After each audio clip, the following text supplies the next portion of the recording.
Apa, Hoy, tushdan bu qilgan nima qilay deysiz? yana qishnikiga o'xshash saychilar qo'yaydi otni. Ha, Usayni yigim gap mening.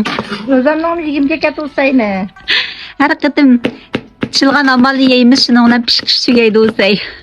Uni chilab chiqaraq. Aynak tutlarım bağlan ekan.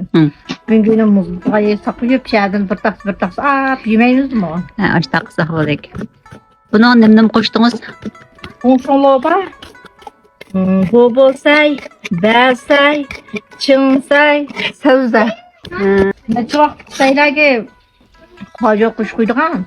Ama yazık olan ki adam bize sık gidiyordu. Onun hacı koşmayla biliyan Laza, özüm kurtkan laza kaylık uzun laza. Şimdi şu mücü lazlarını araştırıp çanap samsak bile. Dardarmanım çıksam deysiz de. Dardarman çıksamayım çık.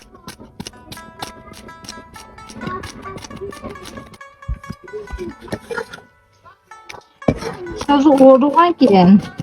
Tüycük duran yaptırıp kara. Gözümüzün sevgisi olup. Ha, gözümün sevgisi.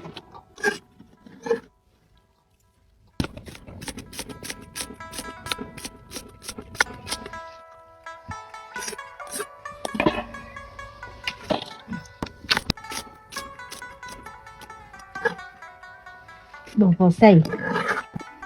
To'g'ri ekan. To'qmana saylarni. Mavlasini. Chanaydi endi. Samsak Lan çamayma. Laza samsak şomuydu laza.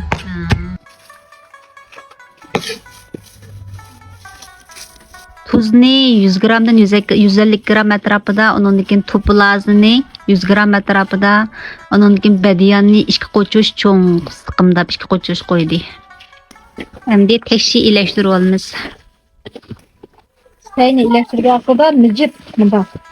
Moyna elektrikte sayının suyu çıkıdı enkin mavu dar demekleme bir şey sunudu. Bugün çılap birer ismizden buldu. Her ismizden buldu.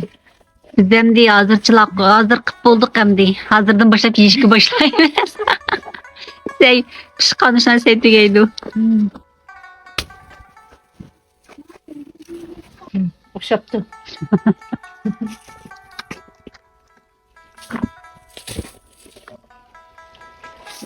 Karama suyunu. Bitti su koymadan bununla. Buna özününle şu mecip suyudan suyu muynak çıktı. Bir taqsab qo'ymoqda yeydi qonga. Yemsizlar? Buna sen iyadın kıp iyadın. Yeyishga Ha, boshlaymiz. ilama ekin topana.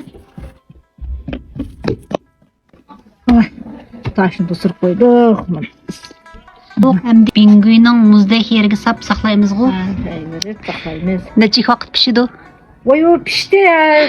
Pişkamayı sap. 3 kunda amdan so'ng bitti semiz.